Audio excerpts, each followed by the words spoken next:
Bonjour à tous. Donc, on a pu voir tout l'aspect, la dimension extérieure du rêve américain, mais le rêve américain a donc aussi une dimension intérieure. C'est à cet aspect que nous allons nous consacrer maintenant. Donald Trump promettait donc de restaurer ce rêve américain en se lançant en 2015 dans la campagne pour la présidentielle. Lors de sa prestation de serment, autre promesse, celle de mettre fin au carnage industriel. Qu'en est-il 4 ans plus tard?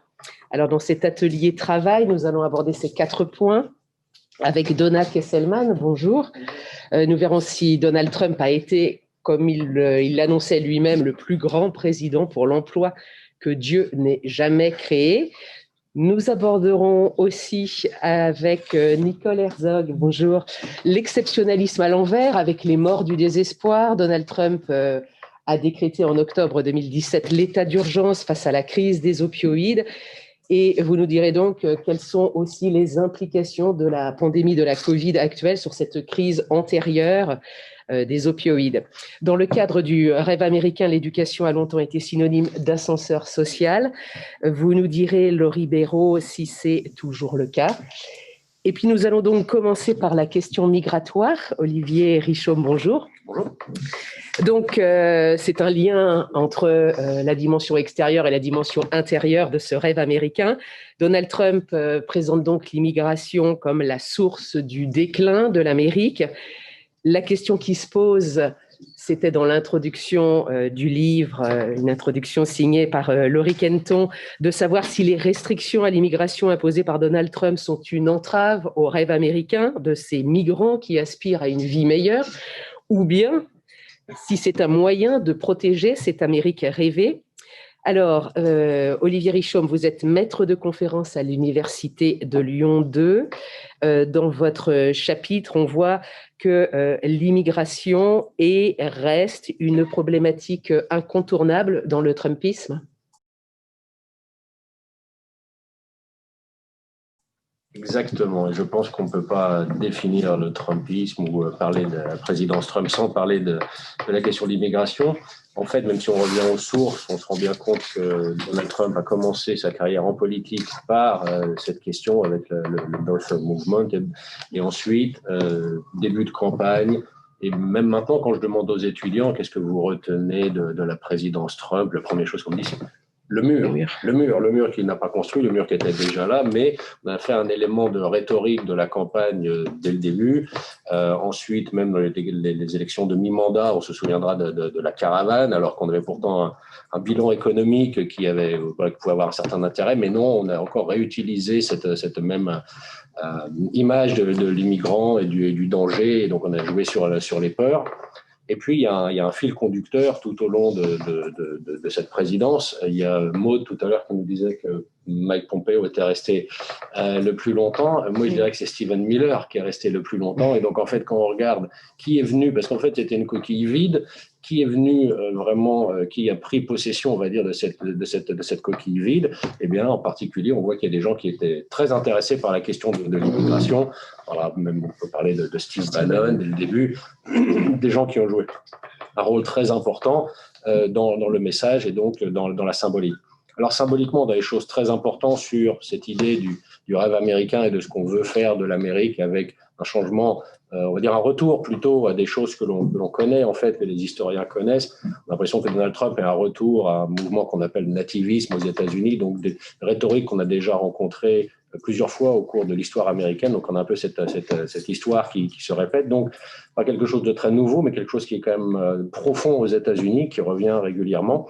Et on voit qu'on en joue. Donc, on a cette symbolique, ce message fort que certains sont plus américains que d'autres, que certains ont plus de légitimité que d'autres, que ceux qui ne correspondent pas, on va dire, aux standards classiques du nativisme, c'est-à-dire les blancs protestants, eh bien, n'ont pas leur place. Mais ça a réémergé avec Trump, parce que précédemment, depuis des années... C'était latent. Voilà. On parlait de la responsabilité du Parti républicain tout à l'heure. C'est pas nouveau. Et je trouve que Trump est le symptôme, manifestation exagérée de quelque chose qui était déjà là. Par contre, ce que Trump apporte peut-être de nouveau, je crois, c'est une certaine efficacité. En tout cas, pour les étudiants qui nous regardent et ceux qui s'intéressent, le pouvoir du président en la matière sans passer aucune loi. Alors, on a eu quelques décrets, executive orders. On a eu le Muslim ban, qui était quand même symboliquement très important, même s'il a été retoqué par les cours plusieurs fois, il est toujours là.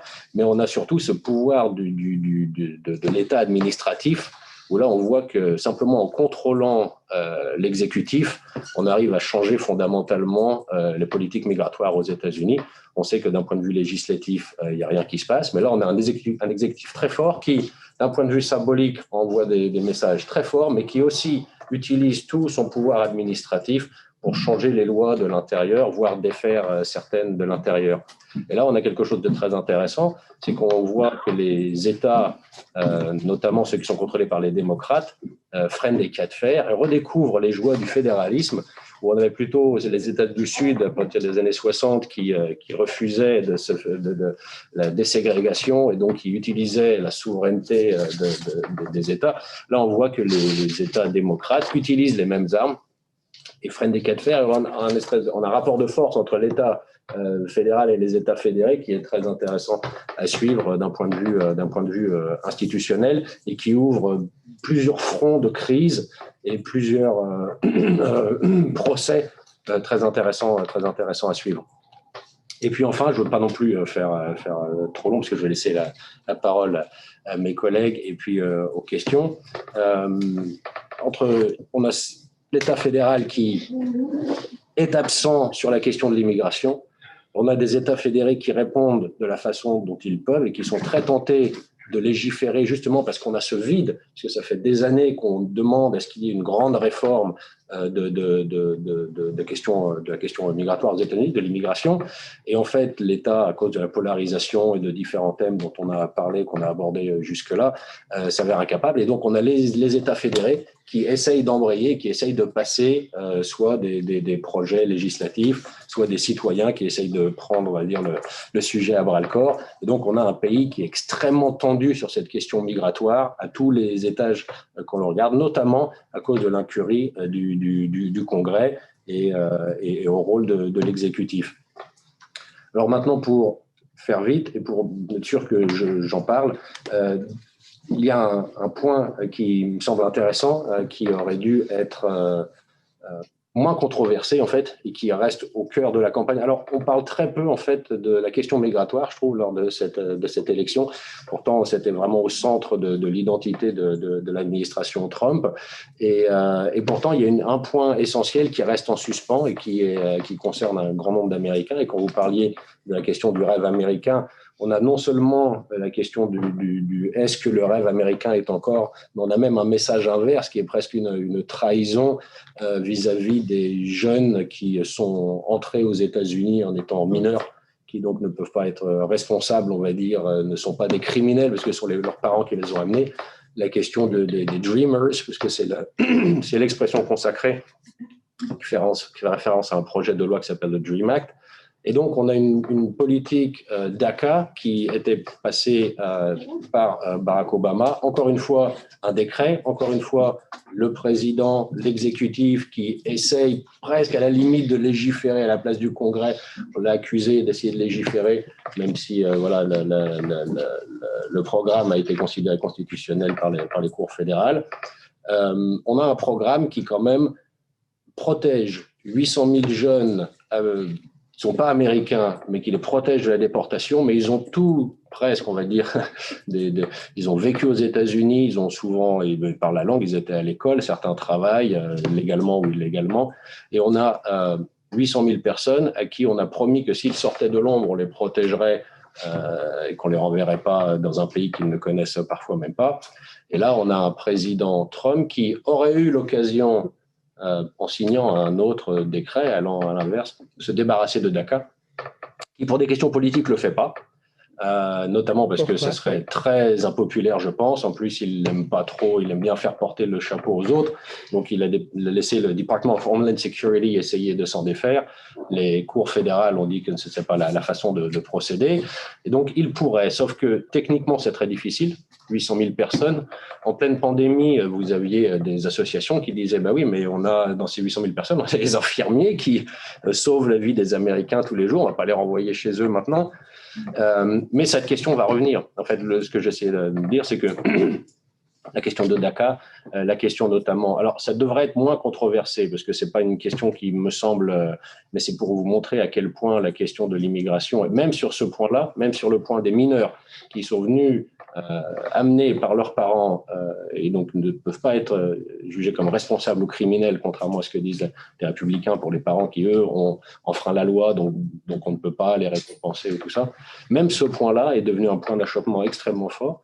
Si Donald Trump était réélu ou si les républicains ont une majorité, il n'est pas impossible qu'un deuxième mandat de Donald Trump nous ouvre sur la question de l'immigration des choses encore plus terribles que ce qu'on a vu que là, on n'aura pas, on va dire, l'épée de Damoclès, c'est-à-dire la réélection qui peut-être le maintient encore un petit peu dans un… Il y a un ancien haut fonctionnaire qui a laissé sous-entendre qu'ils avaient des choses dans les tiroirs sur les questions de l'immigration qui iraient encore plus loin. Et donc, on en parle peu lors de cette campagne, mais un des enjeux, je crois, très importants de 2020 va être ce message vis-à-vis d'une partie de l'électorat qui est très proche des questions migratoires, par exemple l'électorat latino, mais aussi sur la question de DACA. Qu'est-ce que l'on fait concrètement ? Si on a une majorité démocrate, dans quelle direction vont aller les démocrates? Et si on a une majorité républicaine, ou si on a une cohabitation, divided government, qu'est-ce qu'on va faire de cette population qui reste en fait dans un no man's land juridique? Ils sont entre deux zones, ne savent pas où se situer. Et ça, c'est une situation, on va dire, humainement qui est très, très préoccupante. Et voilà, j'en terminerai là-dessus sur l'importance de DACA, malgré son absence des différents débats télévisés. Mais merci. Je pense que après la table ronde, on reviendra effectivement dans les questions autour de DACA et puis les démocrates, les États démocrates qui ont redécouvert, comme vous le disiez, les joies du fédéralisme. Laurie Béraud, vous êtes donc maître de conférence en civilisation américaine à Rennes 2. Vos recherches portent sur les politiques éducatives aux États-Unis. Alors, l'école a longtemps été un des vecteurs de la réalisation du rêve américain.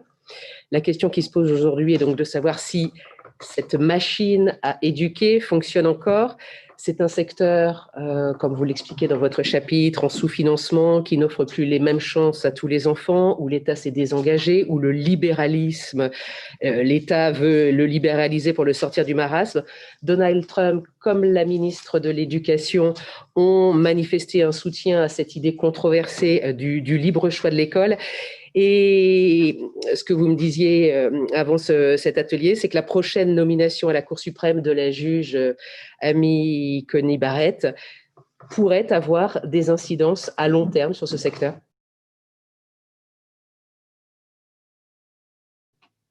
C'est ça, et j'ai choisi pour aujourd'hui, sans forcément revenir entièrement sur le chapitre, de tirer 2 ou 3 fils au gré de l'actualité. Et donc effectivement, peut-être quelques mots pour commencer sur l'actualité de la semaine. C'était bien sûr les auditions au Sénat de Amy Coney Barrett, puisque j'avais souligné qu'un des véritables leviers de l'action fédérale en éducation, c'est finalement la branche judiciaire et la Cour suprême. Et la plus grande décision fédérale en matière d'éducation, c'est une décision de la Cour suprême, c'est la décision Brown de 1954. J'évoquais un enjeu, notamment celui de la dérégulation du système dans le premier et le second degré, en termes de séparation de ce qui est le public et ce qui est le privé. C'était notamment la question des vouchers, un système de crédit d'impôt qui permettent de financer les frais d'inscription dans les écoles privées. Se joue ici une bataille en partie religieuse, puisque ce système permettrait potentiellement de rediriger des fonds publics. On calcule la somme, qu'est-ce que coûte la scolarisation d'un enfant dans le public, et on réaffecte cette somme en crédit d'impôt pour les familles. Ces fonds-là pourraient être redirigés bien sûr vers des établissements religieux privés, entre autres. Le risque non négligeable avec ce système-là, c'est qu'il relève d'une logique déshabiller Pierre pour habiller Paul. Et bien sûr, ces fonds réaffectés dans ces crédits d'impôt, il faudra bien les ponctionner, et ce sont les écoles publiques qui sont en première ligne dans ce jeu des vases communicants. C'est par ailleurs potentiellement le risque de reproduire dans le primaire et dans le secondaire des dynamiques proches de l'enseignement supérieur, avec une minorité de familles sachant qui saura repérer les meilleurs établissements privés et y assurer leur admission, et une majorité de subissants. En anglais, on parle de 3 catégories. Vous avez des choosers, des obstructed choosers et les non-choosers qui sont finalement la majorité. On le sait, les vues religieuses d'Amy Coney Barrett et leur possible interférence avec son travail d'interprète de la Constitution ont cristallisé une grande partie du débat sur sa nomination. Alors, les auditions à l'heure actuelle, elles ont donné lieu, comme les 2 dernières nominations, à bon nombre de réponses très évasives. On ne peut que finalement s'en remettre aux précédents. Et les prises de position de Coney Barrett par le passé dans ses jugements sous-tendent une lecture du premier amendement et de la clause sur l'établissement des religions qui ouvre grand la porte à ces vouchers. Le cas qu'on a en tête, c'est une décision assez récente dans l'Illinois. Le gouverneur démocrate de l'Illinois avait interdit les rassemblements de plus de 50 personnes, en laissant une exception, les rassemblements dans les églises, les messes. Et cette décision a été attaquée, alors assez paradoxalement, sur la religion. Ici, c'est le Parti républicain qui a attaqué, qui est allé en justice, en disant que ces réglementations-là donnaient une part favorable, favoriser la religion et limiter par ailleurs la parole politique puisqu'elle limitait les rassemblements de campagne. Et sur cette décision-là, Coney Barrett a fait partie de la décision majoritaire en estimant que le premier amendement accorde tout de même une position privilégiée à la religion. Donc ça donne une petite idée de ce que pourraient être les directions prises par la suite. Peut-être un mot également de ce que l'épidémie actuelle a exacerbé des tensions sur le système d'enseignement supérieur. Comme je le disais, l'accès à l'enseignement supérieur a certes connu une croissance très marquée ces dernières décennies. Les minorités et les étudiants issus des familles les moins aisées y accèdent toujours en plus grand nombre avec à la clé ce fameux objectif d'accession à la classe moyenne. On est à 68% de blancs qui suivent des études supérieures, du moins en premier cycle, 63% chez les Afro-Américains, 62% chez les Hispaniques. Alors, ça reste tout de même 5% d'écart, mais ce ne sont pas les chiffres, les écarts qu'on peut s'imaginer. Mais ces chiffres, le problème, c'est qu'ils ne disent pas à quel type d'enseignement supérieur chaque groupe a accès. Les Hispaniques sont 2 fois plus représentés dans les établissements qui forment aux 2 premières années d'enseignement supérieur. Les Afro-Américains sont 2 fois plus représentés dans les établissements privés à but lucratif. Eux n'ont pas les ficelles pour réussir à l'admission dans des établissements publics moins coûteux. Et les établissements ne sont pas frappés de la même manière selon leur catégorie par l'épidémie. Vous avez des grandes universités privées à but non lucratif. On a tous en tête les établissements de l'Ivy League, qui, eux, ne comptent que très peu sur les frais d'inscription pour leur budget. À Yale, c'est 5% du budget qui provient des frais d'inscription. À Princeton, 3%. Et en parallèle, vous avez les établissements publics qui, aujourd'hui, et c'est le cas depuis 2017, comptent pour plus de la moitié de leur budget sur les frais d'inscription. Et ça, c'est le fait, comme Sylvie le mentionnait, du désengagement de l'État ces dernières décennies. Cette dépendance aux frais d'inscription, elle les a placés cette année face à un dilemme assez simple mais dramatique. C'était rouvrir en présentiel, parce que, je le mentionne dans le chapitre, de plus en plus d'Américains mettent en cause le tarif des frais d'inscription et se demandent si ça relève d'un investissement intelligent ou plutôt d'un fardeau. Et l'idée d'une rentrée en distanciel, forcément, elle vous freine sur l'idée de payer ces frais exorbitants. Donc, pour ces établissements publics, le dilemme, c'était rouvrir en présentiel ou mettre la clé sous la porte. Et on l'a vu très vite, aussi bien au Royaume-Uni qu'aux États-Unis, les grands établissements d'élite ont pu mettre l'accent sur le distanciel car ils ont les reins assez solides financièrement pour se permettre une année soit de frais d'inscription réduits, soit de pertes d'étudiants, mais Je ne pense pas qu'Harvard et Yale soient frappés de la même manière par la baisse des inscriptions cette année que d'autres établissements. Les chiffres aujourd'hui étaient que les inscriptions en première année d'université cette année sont en chute de 16% aux États-Unis. Voilà. Et en parallèle, les établissements publics et privés à but lucratif, eux, ont été bien contraints de faire revenir sur les campus avec les conséquences qu'on connaît. Sylvie mentionnait ce matin la démission d'un président d'université publique à New York. 750 cas 750 de Covid étudiants sur le campus.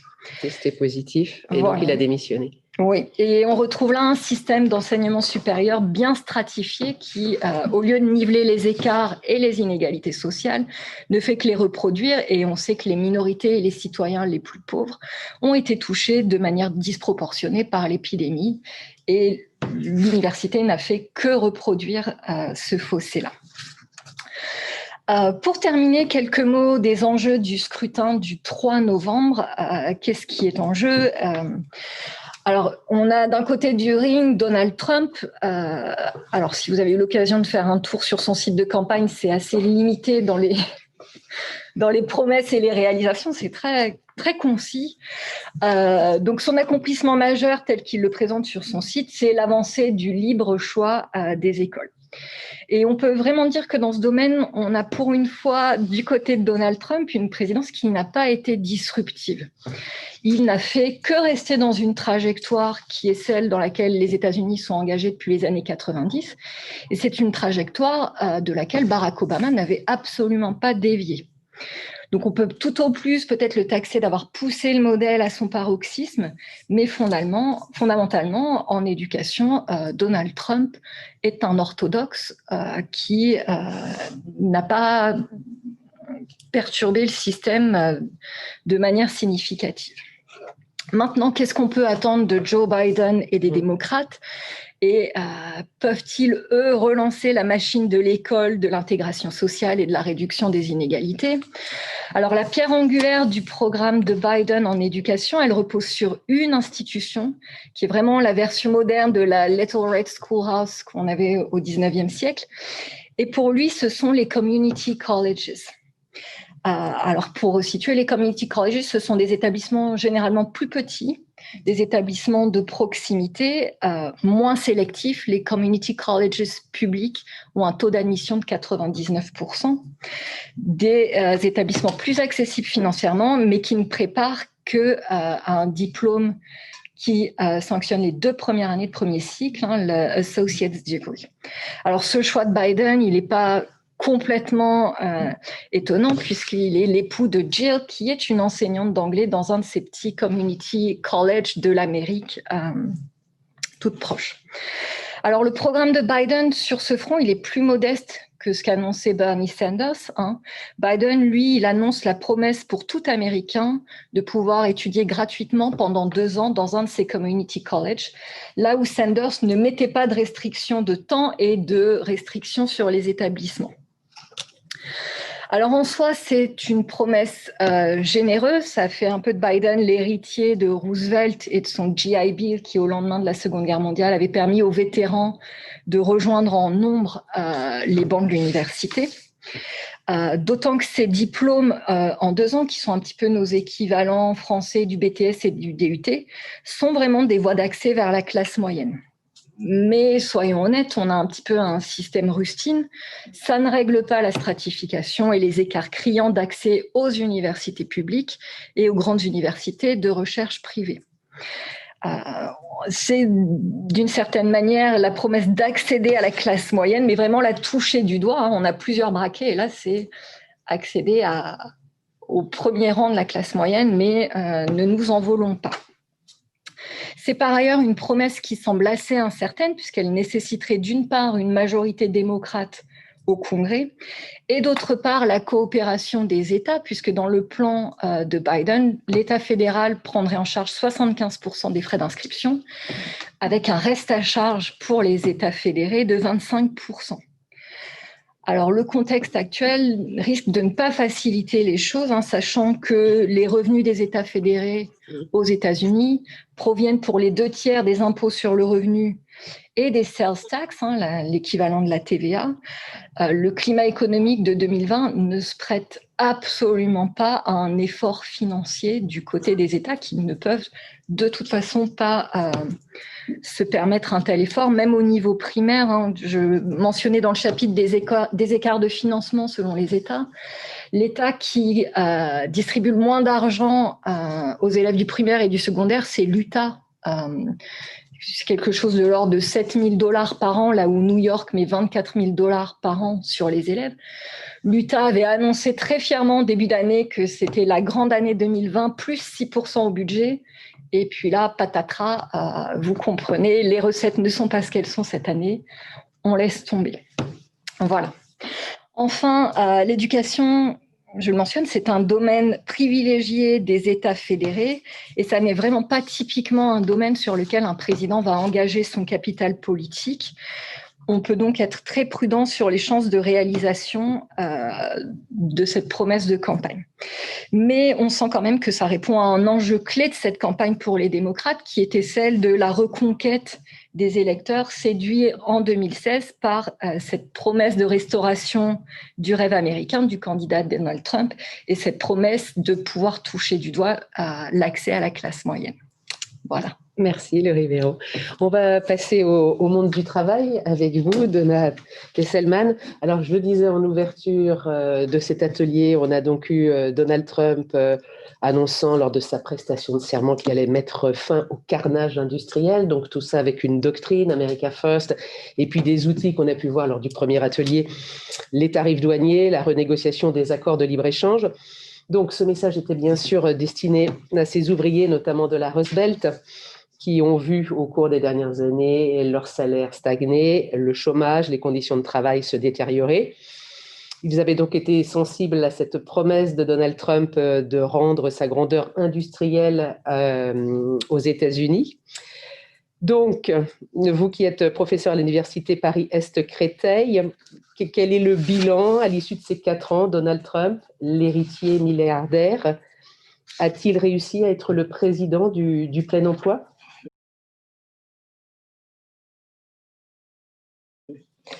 Tout d'abord, je souhaite remercier Laurie Letton pour cette initiative et aussi Sylvie Noël pour son animation de cet atelier.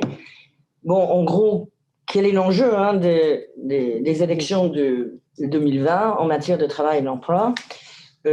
J'ai conclu ma contribution de l'ouvrage Le rêve américain à l'épreuve de la présidence Trump de la manière suivante. Poser la question du rêve américain aujourd'hui en termes d'emploi ouvrier relève d'une conception de la société qui, depuis l'avènement de la globalisation, paraissait révolue. Que l'héritier milliardaire Donald Trump en ait été l'instigateur n'est pas la moindre des ironies de sa présidence. L'élection de 2016 a été la conjonction de quelques circonstances exceptionnelles. Premièrement, le vote ouvrier dans 3 États clés qui ont fait basculer l'élection. Deuxièmement, la conjoncture de la globalisation, la désindustrialisation qui frappe les pays occidentaux et notamment cette même population. Et puis le rôle du candidat et puis du président Trump dans la formulation de ces enjeux économiques sous forme de revendications et identité politique autour des ouvriers. Il y a peu de chances que la même dynamique électoraliste se reproduise en 2020. C'est sûr que l'enjeu du vote ouvrier est important, mais il va se combiner avec l'enjeu de la mobilisation de base des partis politiques. N'empêche que la question de l'emploi reste au centre des préoccupations des travailleurs aux États-Unis et je pense que donc l'enjeu de l'élection se pose sur les terrains économiques, politiques et syndicaux. Donc, sur le plan économique, est-ce que Donald Trump a été le président de l'emploi? Le président de l'emploi, je dirais oui, et oui, mais plutôt non quand même. Oui, parce que quand même, avant le Covid, les États-Unis témoignaient du taux de chômage le plus bas historiquement, et aussi témoignaient d'une création d'emplois, taux de création d'emplois en chiffres quantitatifs très importants. N'empêche que la présidence Trump a pu profiter de l'expansion la plus longue depuis la Deuxième Guerre mondiale, qui était déjà engagée depuis 2009. Et quant à la création d'emplois, il y a en réalité des tendances géographiques qui font en sorte que la création d'emplois était surtout dans le sud et l'ouest du pays, tendance qui continue, et cette création n'a pas profité l'électorat fétiche de Trump dans les bastions industriels. Quant à la politique protectionniste et la fameuse réforme de réduction des impôts, est-ce qu'ils ont créé l'emploi? Il faut avouer que le bilan est contesté par les experts parce que c'est un débat qui est polarisé et politisé, comme on disait tout à l'heure dans l'atelier. Donc, c'est vraiment impressionnant. Il est difficile statistiquement aujourd'hui vraiment d'avoir une vision claire sur beaucoup de questions si on veut réellement regarder les spécialistes. N'empêche que le résultat n'est pas à la hauteur des promesses et tout particulièrement par rapport à la question protectionniste, le secteur industriel reste dévasté et il y a, y compris des événements symboliques, par exemple, à cause du protectionnisme, le déplacement de l'usine de Harley-Davidson en Europe pour le marché européen, et ce sont des choses très importantes qui frappent. Quant à la nouvelle économie, la présidence Trump et le gouvernement Trump disent très clairement que les travailleurs de plateforme, le chauffeur VTC, le livreur Deliveroo sont des travailleurs indépendants. Biden-Harris et les démocrates de la Californie qui ont voté la loi AB5 de requalification des salariés déguisés en salariés disent bien sûr qu'ils sont des salariés subordonnés et doivent être requalifiés. Là, donc, nous avons un véritable enjeu de l'élection de novembre qui sera au Rennes sur la question de la nomination des juges au National Labor Relations Board, donc l'instance qui gère les relations professionnelles aux États-Unis. C'est un enjeu très important. Donc on a un autre enjeu, mais cette fois-ci sur le plan politique. Le choc du Parti démocrate il y a 4 ans, il y a quand même 8 millions d'électeurs dits Obama-Trump qui ont donc voté pour Trump, ce qui représente à peu près 13% des électeurs de Trump. Quelle est aujourd'hui la stratégie du Parti démocrate à l'égard de ces salariés, de ces ouvriers? Oui, donc effectivement, c'est un enjeu très important. Déjà pour ces électeurs, donc ce qu'on appelle les électeurs ouvriers pour Trump, pour le moment, on constate une augmentation d'inscriptions sur les listes électorales républicaines de cette population lors de ces élections. Et ça veut dire un tournant définitif vers le Parti républicain. Pour le moment, on ne peut pas le dire. Mais c'est clair que ça pose un problème au Parti démocrate. Déjà, l'effondrement de la coalition Obama a créé des dissensions et des tensions au sein de ce pays, a conforté justement l'éloignement de ces ouvriers blancs peu éduqués et a engagé un processus de recomposition au sein du Parti démocrate. Et donc, on voit en gros des courants qui s'opposent, certains qui souhaitent un recentrage du Parti démocrate autour des valeurs de la classe moyenne. L'accession à la classe moyenne, c'est le rêve des travailleurs américains de tous les temps.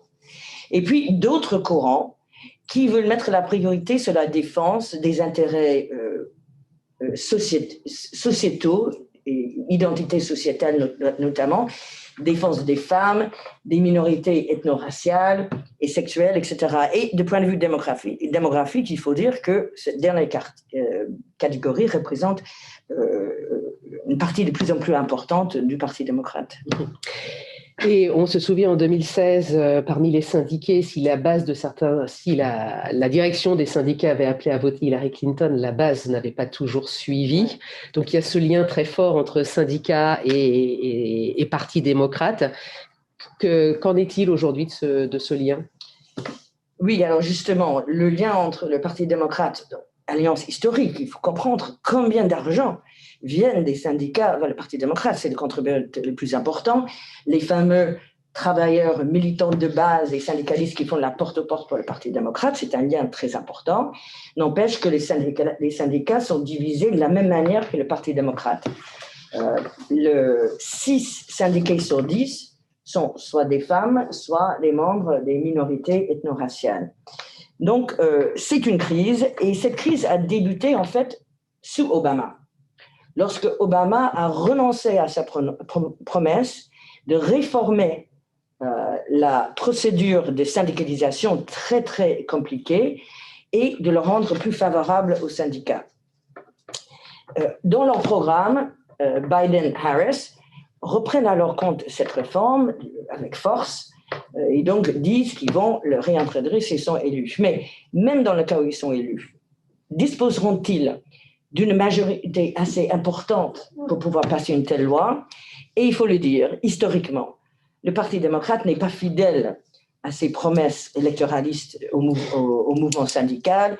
Cette promesse de réforme de la loi syndicale existe depuis Truman, en passant par la supermajorité démocrate de Johnson. Donc, pour finir, et pourtant, malgré tout cela, disons grâce largement au populisme ouvriériste de Trump, la question du travail et des ouvriers risque de se retrouver de nouveau au centre de l'agenda politique aux États-Unis. Et pour eux, finalement, à ce moment-là, le bilan de la présidence Trump ne sera pas aussi mal que ça. Merci, Donna Selman. Nicole Herzog, on va terminer donc cet atelier avec l'illustration de l'exceptionnalisme à l'envers, avec les morts, ce qu'ils ont été appelés en 2017 les morts de désespoir. Donc vous êtes à terre en civilisation américaine à l'université de Tours. Et donc, il y a ce terrible, entre guillemets, cocktail opioïde, suicide, alcoolisme qui a provoqué une explosion de la mortalité et qui a même été responsable de la baisse de l'espérance de vie pendant 3 années consécutives. Donald Trump avait déclenché l'état d'urgence en 2017. On va peut-être faire un point sur le bilan de cette intervention, mais on peut supposer que cette crise ancienne, précédente, a nécessairement, la situation s'est nécessairement aggravée avec la pandémie actuelle. Oui, tout à fait. On peut revenir un peu dans la discussion pour un peu une remise au contexte. Depuis 1999, les décès liés aux overdoses de drogue, notamment les antidouleurs, à l'alcool et au suicide, se ressentent dans les taux de mortalité. En effet, en 2017, plus de 70 000 personnes sont mortes d'une overdose, dont presque 50 000 des opioïdes en particulier. Ce type de décès est plus fréquent, par exemple, que la somme totale des morts causées par les accidents de voiture, les armes à feu, le sida et les homicides, tous ensemble, pour vous montrer à quel point c'est vraiment problématique. Mais si cette crise a débuté bien avant sa candidature, Trump s'est chargé de répondre à cette forme du carnage américain, pour reprendre ses mots. Mais est-ce qu'il a vraiment su répondre à cette épidémie nationale? Spoiler alert. Dans mon chapitre intitulé « Mort de désespoir », je détaille donc la réponse de cette administration, ainsi que celle des États et des collectivités locales à cette crise. Je donne aussi certains exemples qui montrent où ils divergent éventuellement, mais surtout où ils proposent un peu la continuité des politiques antérieures. Quant à ses réponses à la crise des opioïdes spécifiquement, Trump a continué le financement de projets des États. Les fonds attribués aux États peuvent aller au traitement médicamenteux, ce qui représente un peu une nouveauté, par exemple, mais pas forcément à tous les traitements prouvés efficaces dans la matière. Les effets de cet effort ne se font pas encore ressentir, par contre, et surtout pas pendant cette période covidesque. Et encore une fois, nous pouvons en revenir après. Un problème aussi qu'on peut soulever, c'est que ces fonds ne sont surtout pas pérennes alors que l'épidémie l'est. Et donc, on les voit, les centres de traitement, par exemple, qui sont de plus en plus menacés par cette pandémie. Une autre partie de sa réponse est forcément sa politique d'immigration. Donc, Trump a cherché à limiter le nombre de drogues illicites, notamment le fentanyl, dont le trafic s'effectue par les frontières. Bilan de l'opération, son discours xénophobe et raciste limite en effet l'efficacité de toute coopération internationale. Ensuite, Trump a promis des procès fédéraux contre les acteurs du secteur pharmaceutique, ce qui se fait surtout au niveau des États, mais pas pour toute l'industrie pharmaceutique. Donc, dans le chapitre, je donne l'exemple de Walmart, un des premiers distributeurs des opioïdes qui a été le cible dans l'éventuel procès. Le ministère de la Justice de l'administration Trump, par contre, a refusé de poursuivre ce procès et a même averti Walmart que c'était éventuellement en cours. Enfin, même si certaines mesures auraient pu être efficaces, elles sont très souvent contredites par d'autres actions que Trump peut prendre. En exemple, si Trump réussit en effet son effort d'abroger Obamacare, the Affordable Care Act, il priverait donc des milliers de personnes d'une assurance qui leur donnait plus accès au traitement. Ce n'était pas parfait, ce n'était pas un accès tout à fait complet, mais c'était quand même une amélioration. En éventuellement arrêtant la protection des conditions médicales préexistantes, la discrimination contre les personnes dépendantes de drogue ou de l'alcool va reprendre chez les assureurs. Et par ailleurs, son soutien de baisse des aides sociales montre qu'il ne comprend pas vraiment les causes de ces morts de désespoir, qui sont, selon l'hypothèse de Casey Deaton et de chercheurs qui ont créé ce terme mort de désespoir, causées par un désavantage cumulatif du manque d'aide sociale et d'opportunités professionnelles conjuguées au sentiment de désespoir ou de perte de statut, notamment chez les Blancs, et on va voir ça après. Concernant le suicide, une autre forme de ce mort de désespoir, il se présente de façon disproportionnée chez les vétérans. Et donc, ce qui est contradictoire, encore une fois, c'est que Trump s'oppose fortement au contrôle des armes à feu, le moyen le plus meurtrier de suicide aux États-Unis. Donc, il ne répond pas forcément à une façon concrète pour répondre à ces morts de désespoir. Par ailleurs, Trump a promis d'aider les vétérans, mais il a pérennisé une loi qui privatise le VA, le département des anciens combattants, qui ne veut pas forcément dire meilleur accès ni meilleur traitement, mais représente surtout un cadeau aux adeptes du privé, y compris le groupe conservateur Concerned Veterans for America. En fin de compte, l'administration Trump n'a pas su mobiliser le pouvoir fédéral de façon cohérente et dans les limites de ce pouvoir afin de répondre à l'épidémie, malgré les grandes promesses de Trump. Il n'a présenté quasiment aucune nouvelle mesure qui frappe au cœur de ce problème. Tous les efforts de Trump pour stopper ces décès semblent être contredits, comme j'ai dit, par d'autres parties de sa politique, soit son soutien du droit de porter une arme, soit son désir d'abroger Obamacare, soit la baisse des aides sociales, soit sa politique étrangère, et ainsi de suite.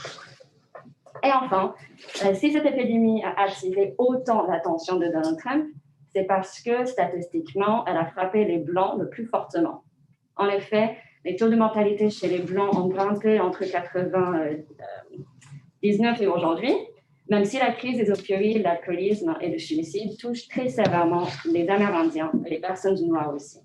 On peut en discuter après, mais Joe Biden semble se rendre compte de cette disparité, le changement de tendance, surtout pendant la pandémie. En somme, la réponse du président Trump aux morts de désespoir ne correspond pas tout à fait aux promesses du candidat en 2015 et en 2016. Son insistance sur ces taux de mortalité croissants montre son inquiétude pour les problèmes de son électorat blanc, surtout, mais ce n'est pas suffisant pour vraiment prendre en charge cette épidémie. Sa réponse à cette crise sanitaire ressemble de près à celle qu'il a pu avoir pour la COVID-19, où il a renvoyé la tâche sans cesse aux États, en leur privant ou en menaçant de leur priver des moyens qui auraient pu les aider à surmonter ces crises. L'épidémie des opioïdes et les taux de mortalité liés aux options de mort de désespoir ne cessent de croître de croître depuis le début de cette pandémie. Trump et ses acolytes l'ont déjà utilisé afin d'éviter d'aborder la manière, disons-le, catastrophique que Trump a essayé de faire pour gérer la COVID, notamment lors de la convention républicaine au mois d'août. Donc, nous verrons donc d'ici le 3 novembre si Trump, président ou candidat, ressort de cette problématique ou non, afin de raffirmer sa promesse de faire revivre ce rêve américain victime du carnage. Merci beaucoup.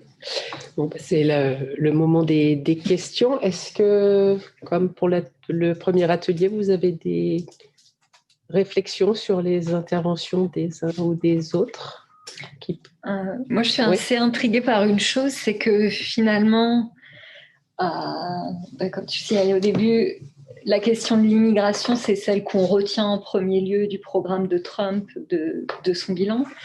Par ailleurs, c'est une sur laquelle il a été tenu très en échec. Le chapitre mentionnait la grosse réaction émotionnelle à la situation des enfants séparés de leurs parents, qui a mené à la démission de la ministre de la Sécurité intérieure.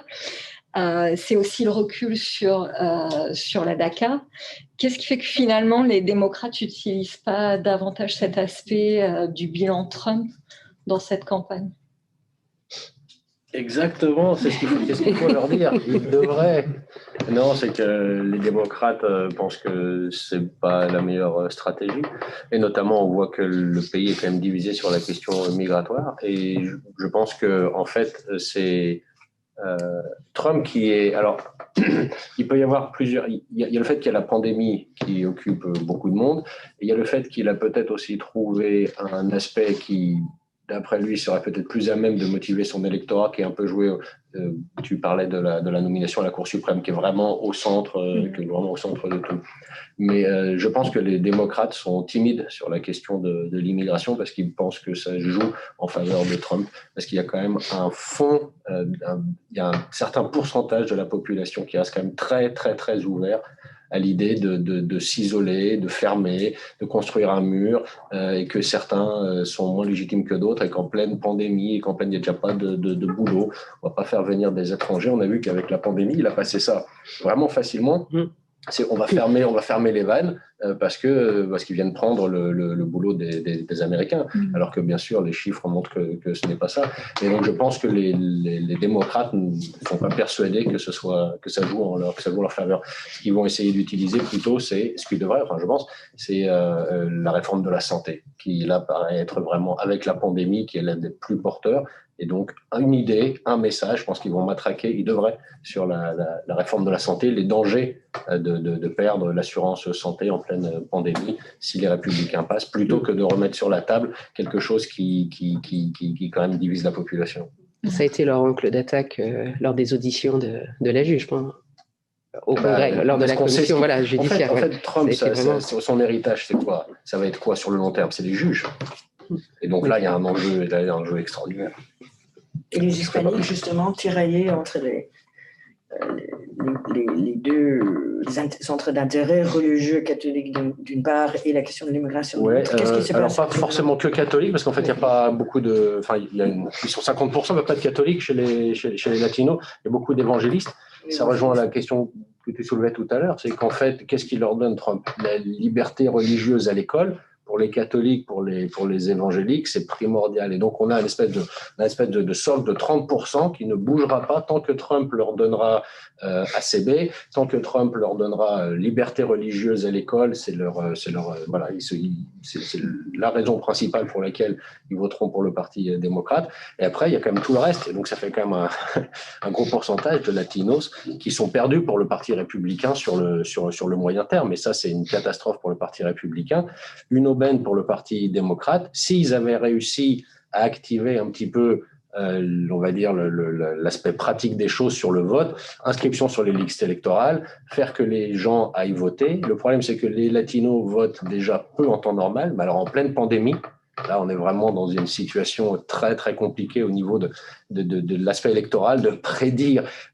Personne ne peut prédire ce qui va se passer dans cette élection à cause du fait qu'on ait une élection présidentielle et toutes les élections locales qui se déroulent avec une pandémie qui a des conséquences pratiques pour la mise en place. Et puis après, on va facilement remettre en cause, notamment dans les tribunaux, les résultats des élections qui sont passées dans des conditions bizarres. J'avais une réflexion suite à votre intervention sur quand vous disiez les États démocrates ont redécouvert les joies du fédéralisme. Est-ce que si Trump est réélu, on peut imaginer une sorte de découplage entre les États démocrates qui vont finir par vivre leur vie et avoir une législation différente, sociétale, économique, voilà, et puis le reste, Washington, et qui serait donc toujours républicain, et les États républicains? Alors, j'aimerais avoir l'opinion de mes collègues là-dessus, parce que justement, c'est quelque chose qui m'intéresse. Est-ce que vraiment le résultat de l'élection aura un impact là-dessus? Parce que ce soit Biden ou Trump, on a quand même une lame de fond. Les Américains semblent vivre dans des États différents. Et vous pouvez prendre au niveau de l'éducation, pas du tout le même accès à l'éducation, parce que c'est voilà, un des piliers de la souveraineté, c'est l'éducation. On parlait de l'immigration, vous n'êtes pas traité du tout pareil, vous avez des villes sanctuaires, des États sanctuaires, on vous protège, on refuse le diktat de l'État fédéral, on refuse d'aider ICE à faire la chasse aux immigrés. Sur l'environnement, pareil, on a un découplage pareil, on passe des lois complètement différentes. En fait, vous avez et le droit de vote, bon, je parle un instant, là sur la pandémie, là on a une inégalité vraiment marquée sur dans quelles conditions, quel est l'accès au vote. Et donc en fait, j'ai l'impression qu'on vit quand même de plus en plus différemment dans les États bleus et les États rouges. Et je ne suis pas sûr que ce soit ça Biden. s'accentuerait avec ou un second mandat de Trump, ça voilà. Ah oui, un second mandat de Trump ne risque pas d'aller dans la bonne direction, c'est clair. Mais simplement l'élection de Biden, si symboliquement serait important et ferait déjà du bien, je ne suis pas sûr que ça résout vraiment le problème de fond qui fait qu'on a quand même une fracture, une polarisation qui s'est accentuée au cours des dernières décennies et qui n'a pas l'air de se ralentir. C'est peut-être un peu moins marqué en éducation, mais c'est ce que je disais, on a basculé dans un modèle de marché en éducation. Et finalement, même ces États qui sont à la pointe comme la Californie sur l'environnement, sur les villes sanctuaires, l'immigration, même sur l'éducation, c'est un État qui a complètement lâché l'affaire. L'Université de Californie publique, elle était gratuite, des frais d'inscription gratuits jusqu'aux années 80. On est passé, je crois, à $3 000 par an au début des années 2000 et on est arrivé à $14 000 par an pour les résidents. Donc, même ces bastions, où je pense aussi à New York, à la City University à New York, même ces bastions progressistes ont un petit peu lâché l'affaire de ce côté-là. You're preaching to the choir. Quand j'ai déménagé aux États-Unis la première fois en Californie, je suis allé dans un community college en 1996. Et le community college en Californie, et c'est considéré comme K through 12, et c'est protégé, c'est sanctuarisé dans le budget. Et c'est le seul moyen, c'est le seul refuge qu'on ait encore aujourd'hui. C'est pour ça que les démocrates, parce que c'est le seul refuge qu'on ait encore, tous les cas dans ces États, c'est community college. Et souvent, on s'en sert comme d'un tremplin pour passer ensuite à une université de 4 ans. Et donc, il faut absolument sauvegarder ces community colleges qui sont essentiels pour l'éducation supérieure aux États-Unis. Alors, j'ai vu déjà 2 questions dans la salle, oui. Moi, j'avais une question pour Donat et Selma. J'ai entendu un moment, mais j'ai peut-être mal compris. J'avais l'impression que tu disais que la division du Parti démocrate entre les questions sociales et les questions sociétales se répercutait dans les syndicats ou se retrouvait dans les syndicats. J'ai pas bien compris. Ça se retrouve, c'est les mêmes courants, les mêmes tendances qui se retrouvent, effectivement. D'accord. Et donc, c'est quelle tendance syndicale qui épouse plutôt la cause socio-économique et quelle tendance syndicale qui épouse plutôt la cause sociétale? Déjà, il y a des syndicats différents. Bon, il y a des syndicats traditionnels qui ont une majorité d'hommes blancs peu éduqués, qui sont des syndicats de la police des frontières, des pompiers, etc. De la construction très important et qui a des enjeux, par exemple, il y a un enjeu d'environnement qui est le fameux pipeline qui doit être construit aux États-Unis et que le gouvernement Obama a retiré des fonds pour que ne soit pas construise. Et une des premières actes du nouveau président Trump était d'inviter ces syndicalistes à la Maison-Blanche pour dire qu'il était pour la construction de pipeline et pour l'emploi. Mais bon, il faut dire aussi au sein de ces syndicats, il y a quand même des bases qui peuvent... là, par exemple, des élections de 2016, on discutait justement avec Sylvie Noël sur le fait en 2016, il y avait une base des syndicats de la police qui était pour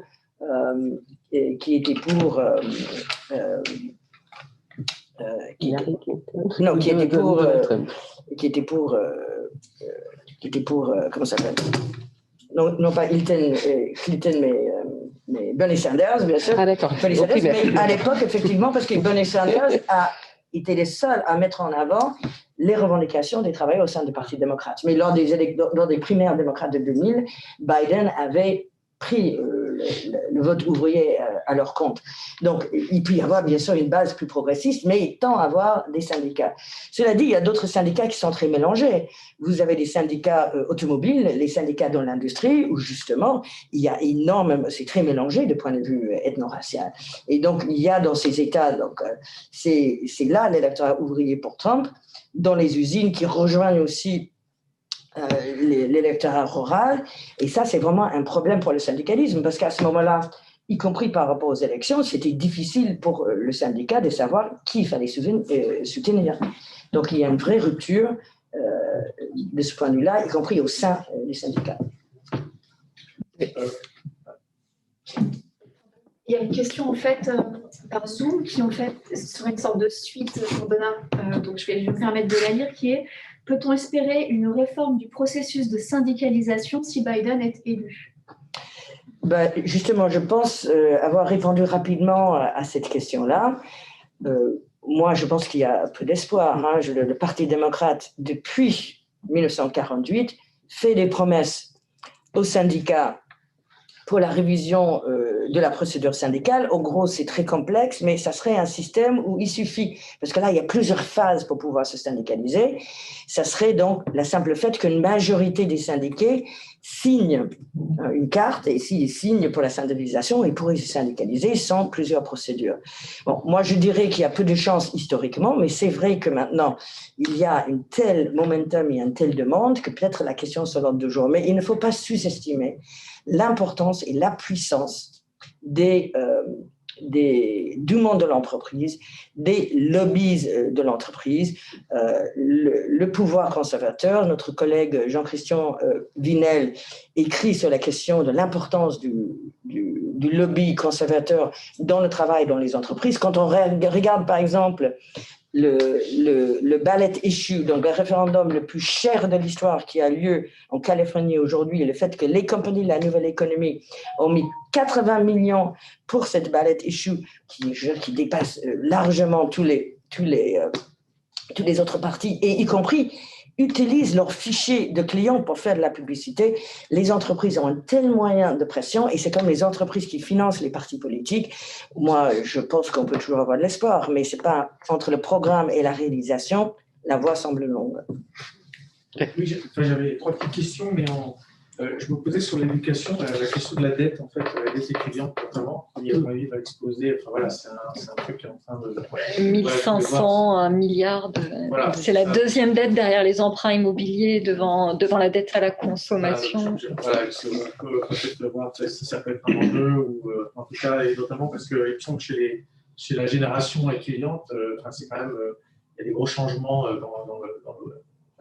plutôt en avant vers plus vers la gauche au niveau de l'économie, et lié en partie d'ailleurs à cette peur de la dette, enfin du problème des études et du financement des études.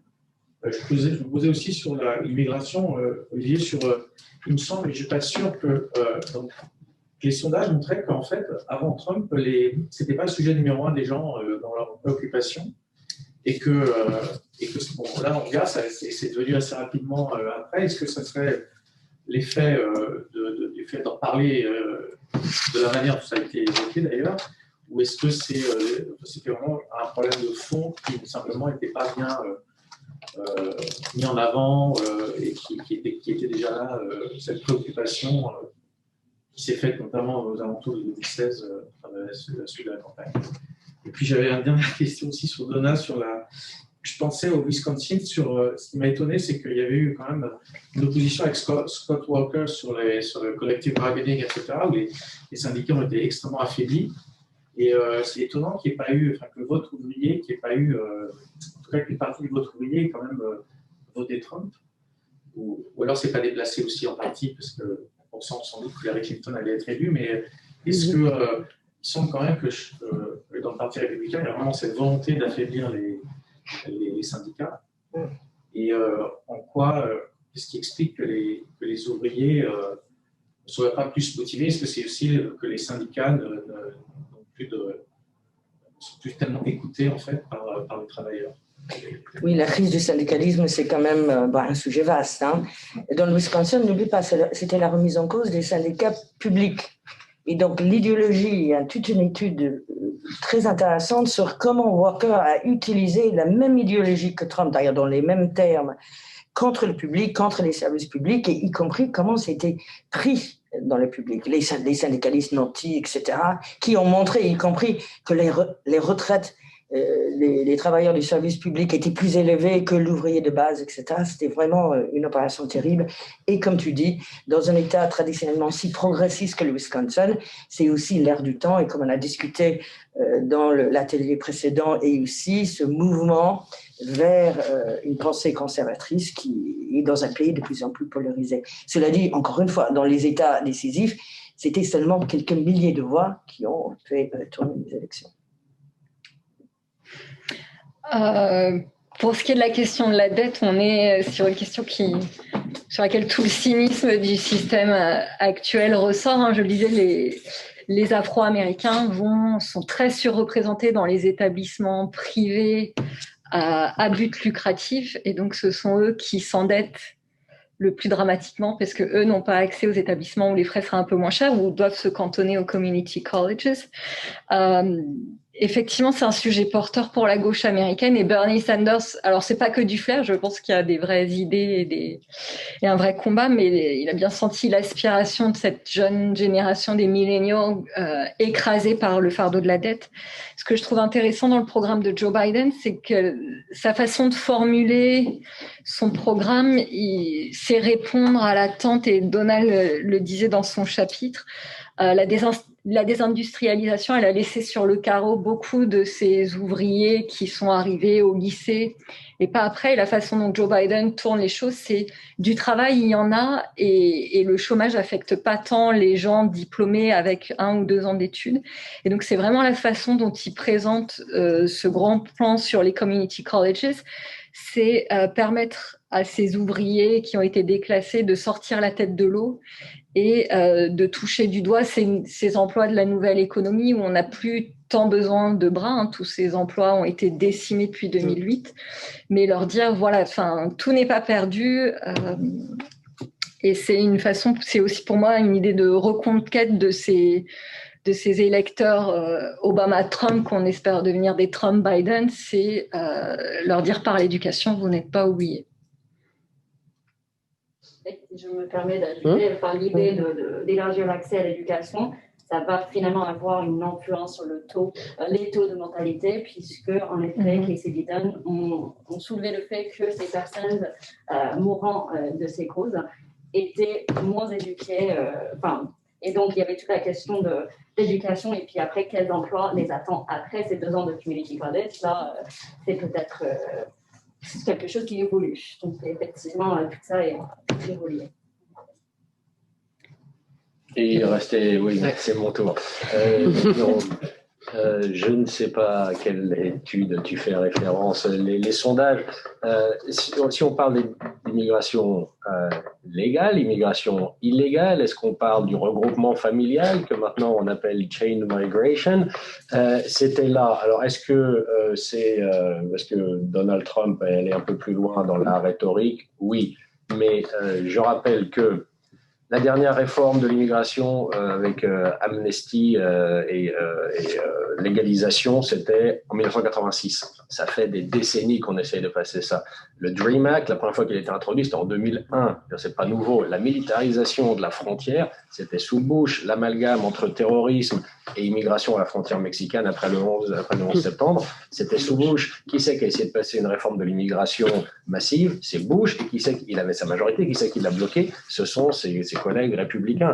Et donc, on a vraiment, on a de quoi montrer que la question de l'immigration est quand même là à l'attente depuis longtemps. Le Parti républicain s'est radicalisé sur cette question, persuadé qu'il y avait un gain électoral à taper sur les latinos. Et d'ailleurs, ils n'ont pas eu tort. Les Minutemen dans l'Arizona, tout ça, c'était avant Trump. Bon, il a capitalisé là-dessus sur un truc qui est bien plus profond. Et quand vraiment on regarde ce qu'il y a derrière, la droite alternative, comme il s'appelle, qu'est-ce que c'est? C'est l'extrême droite. Et c'est white supremacy. Et ça a des racines aux États-Unis qui bien avant Trump. Et donc, voilà, je pense que Trump, symptôme, exagération, immigration on stéroïde. mais c'est bien plus profond. Et la preuve, c'est que si Trump n'est pas réélu, la question ne va pas disparaître pour autant. Est-ce qu'il y a une autre question? Moi, j'en ai une autre pour donner.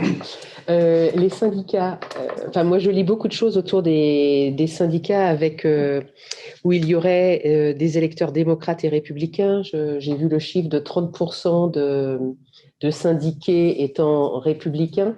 Donc, je me posais la question de savoir si, dans une société hyper polarisée, est-ce que les syndicats restent une structure où on peut encore se parler? On peut se parler. C'est sûr que l'enjeu de l'avenir du syndicalisme américain, c'est sûr que ne pas oublier que le syndicat, c'est quand même la seule organisation interraciale qui a jamais existé dans ce pays. Je dirais, et bipartisane aussi, d'une certaine façon. C'est devenu, oui, ça, effectivement. Oui. Oui, effectivement. Dans le sens où la revendication unit. Hein, je veux dire, dans une entreprise, quand on défend les revendications, de toute façon, c'est toutes les catégories de travailleurs.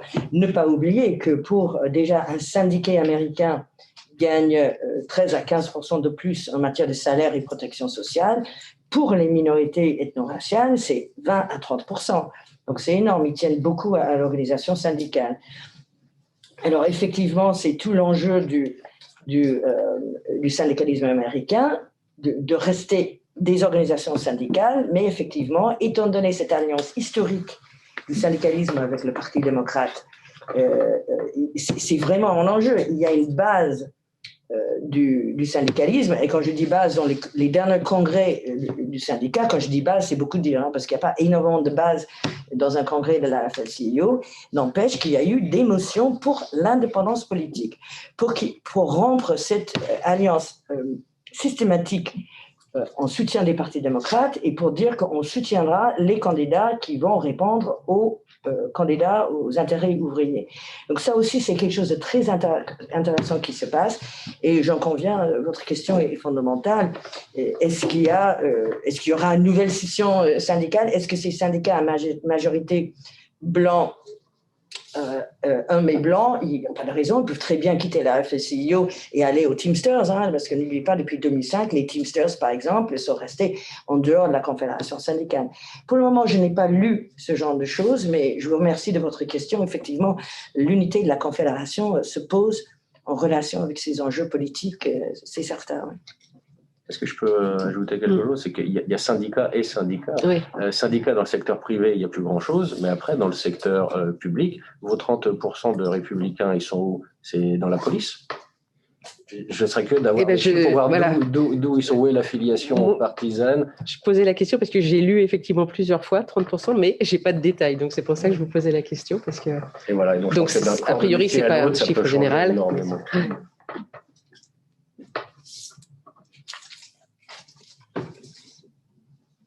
Moi, j'ai toujours plein de questions. J'en pose encore une dernière. Allô, oui. On a parlé du problème du budget avec les droits d'inscription, mais est-ce que, avec la pandémie, la fermeture des frontières, les étudiants étrangers qui n'arrivent donc pas dans les universités américaines, est-ce que c'est aussi un souci à gérer pour les universités? Alors ça, c'est un problème majeur parce que, à l'heure actuelle, prendre le continent asiatique, l'Asie, c'est 800 000 étudiants tous les ans qui viennent dans le système universitaire américain, mais c'est surtout, on les voit pas tant comme des étudiants potentiels que comme des porte-monnaies potentiels, parce que ces étudiants-là, ce sont ceux qui vont payer plein pot et on arrive à certains établissements certains arrivent à 30% d'étudiants étrangers, fixent des quotas pour limiter l'influx d'étudiants asiatiques pour essayer quand même de maintenir une population internationale plus diversifiée. Mais ça a placé certaines universités qui en étaient venues à compter sur ces étudiants étrangers dans des positions très inconfortable et ça pose aussi la question de repenser comment rendre accessible à nouveau l'enseignement supérieur américain aux étudiants américains puisque Il y a du distanciel qui a été mis en place, vous savez, avec les étudiants qui restaient à l'étranger. Alors, il y a eu du distanciel, il y a eu des mesures qui ont été prises parce qu'il a été question que ces étudiants étrangers ne puissent pas avoir de visa s'ils ne prenaient aucun cours en présentiel. Donc, on a inventé des mini-cours avec un pointage. Ça a été les universités sont montées au créneau là-dessus parce qu'effectivement, ce serait les mettre dans une situation financière dramatique que de les priver de cette ressource-là. Eh bien, pas d'autres questions Zoom? Eh bien, merci beaucoup. Je donne peut-être donc la prochaine table ronde est à 14h et on voit un autre aspect du rêve américain avec sa dimension intérieure. Merci à vous.